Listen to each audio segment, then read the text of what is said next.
Hey guys, it's Kesara, and today I'm going to be doing a review for Foundryside by Robert Jackson Bennett.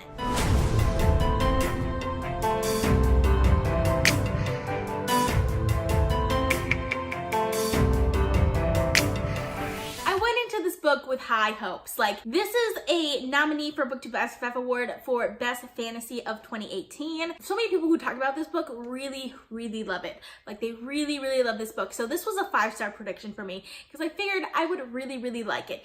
And I did really enjoy it. In this book, we're following the main character of Sancha, who is a thief, who is an independent contractor who is hired often to steal things, and she's hired to steal a box from the docks. So she goes and steals the box at the beginning of the novel. So we really get to know her at the beginning. She has really interesting magic, and the magic system in this book is really interesting. So when she steals the box, she is not supposed to open it, but she opens it.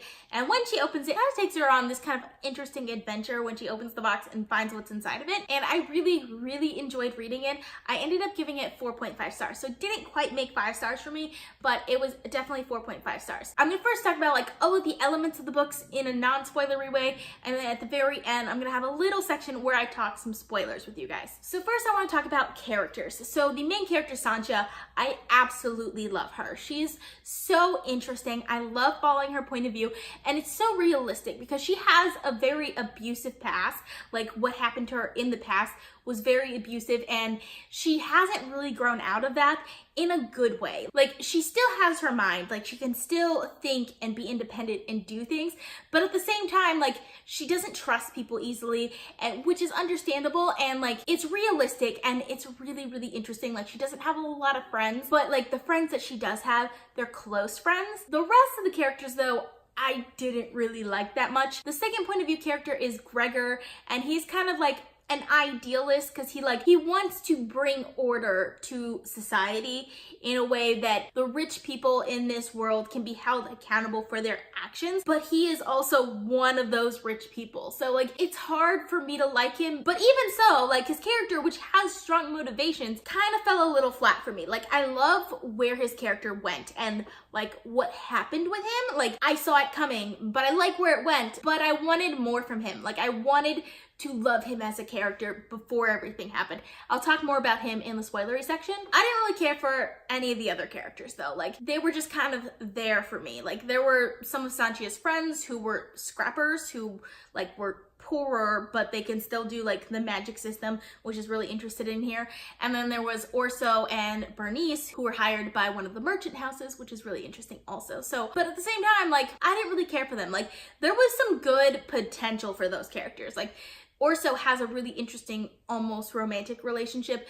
Bernice has some really good potential also, but they kind of fell flat for me. So I didn't really like the characters as much as I wanted to. Next, I want to talk about plot.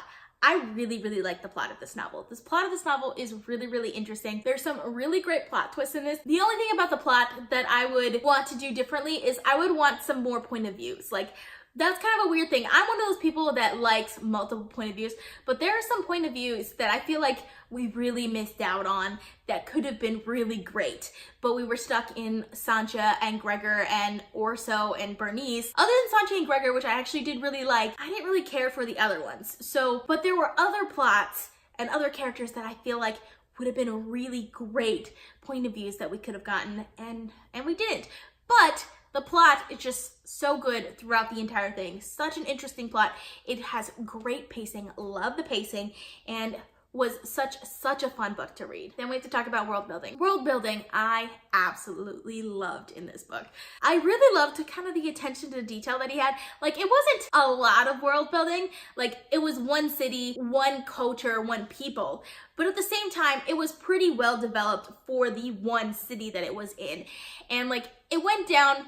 A lot of authors don't do this, but all the way down to the words that they use, scrum is a word, is a cuss word that they use a lot in it, and I really liked the explanation for that, and it was really well done in my opinion. Really love the world building, really love the magic system. It's a really interesting magic system because I don't want to give away too much about the magic system, but they can create objects that do certain things. So it's like technology, but magical technology, and it's really, really interesting. Really enjoyed reading it. I really loved learning about the magic system, so really liked it. And then the last thing I usually talk about is writing style. I didn't have really any opinions about the writing style. It was good. I didn't really have any issues with it, so it was good. Wasn't like amazing that I loved it so much, but it was really good, and I enjoyed the writing style as well. So that is all of my like non-spoilery thoughts about Foundryside. So we're gonna get into some spoilers now. So if you haven't read this book, I highly recommend this book. Really good.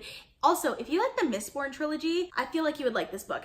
Not necessarily like plot-wise maybe. I mean, yes, plot-wise also. The world building and the magic system is interesting in the way the Mistborn trilogy is interesting. So that's why I think you would like this book if you like Mistborn. For me, it fits kind of like in the same category. I liked Mistborn better than Foundryside, but I still think Foundryside was really good, and I highly recommend it, especially if you like the Mistborn trilogy. So we're gonna get into some spoilers. First of all, I want to talk about Clef. I loved Clef. Clef was so much fun.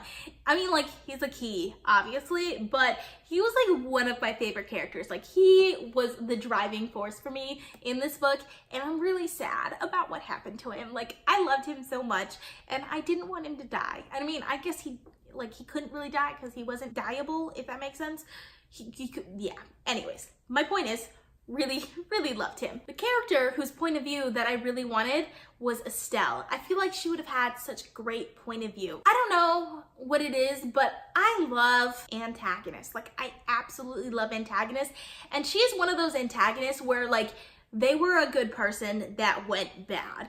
And I feel like we don't get that enough. Like, in any genre, much less high fantasy. High fantasy is the closest we come to getting that like really good person that becomes evil, and I felt like she could have been like a great anti-redemption arc, if that's a thing. I really wish that we had more from her point of view, because I feel like it could have been really interesting, and we didn't get it. Like, it just wasn't there, and I feel like she was like one of the best characters in this book, but we didn't get enough of her. That being said, I'm really interested in seeing what happens with Valeria in the next book, because I have a feeling they're gonna regret letting her go. Like, I think it almost might have been better to let Estelle finish what she was doing than let Valeria out. I knew they couldn't end the book by doing that, but at the same time, like, I feel like the next book is gonna be really good. Before I end this, I said I would talk about Gregor Dandolo a little bit. His plotline, his story arc was so good. Like, I saw it coming. I saw the ending coming where Ophelia brings it back to life. Like, I saw it happening, but I loved watching it. Like, it was so well done. I love his backstory. I love everything about his arc. I just wish I loved his character a little bit more. Like, I wish we got more from him in the beginning so that like we could really feel it when the end happens and we realize like he's basically a robot being controlled, like, if that makes sense. Like, I really wish we could have felt that a little bit more than we did, but still really enjoyed this book. I ended up giving it 4.5 stars, and I can't wait to read the next one in the series. If you guys read this book, I would love to hear your thoughts on it in the comments down below. I would love discussing this with you guys. I hope you guys enjoyed watching this video. I post videos every Monday, Wednesday, and Friday, so consider subscribing. If you like this video, please give it a big thumbs up to support my channel. All social media links are in the description down below. Thank you guys so much for watching, and I will see you guys next time. Bye!